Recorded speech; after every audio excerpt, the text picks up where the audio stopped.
This is an area that is very important for children on the autism spectrum. They often have a really difficult time being able to understand their own emotions, recognize their own emotions, and also the emotions in other people, to be able to understand what others are feeling.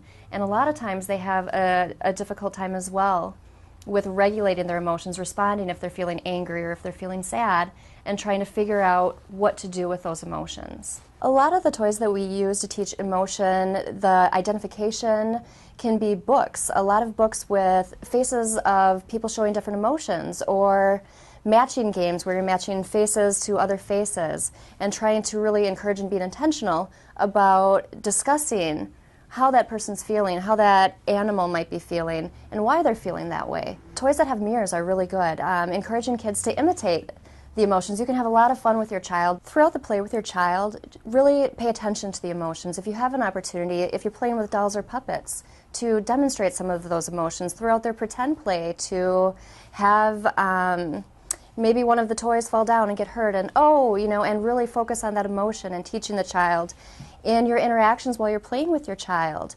Be intentional about what is on your face, the emotion on your face, and make sure that they're receiving that information, that they're looking at you. And at times you might need to exaggerate the emotions so that they can understand and pick up on those cues. One of my favorite toys is this book about emotions when we're talking about the skill area of emotional development and regulation. This one is called Babyface's Peekaboo. And what I enjoy about this book is all the different emotions and also the interactive quality of the book. There's flaps that you can turn, and a lot of different emotional states and fun pictures to look at. A lot of children respond very well to faces of younger children. And one of my favorite things about this book is at the end, after you learn about all the different emotional states, you can practice with your child with this mirror at the end of the book. Other activities that can be really useful in working on emotions with your children are games and activities that match faces to faces. These are a set of cards that have different fun faces on it, different emotion faces. And so using these activities with your child, not only are you learning about emotions and regulation and causes for emotions, it makes it really fun.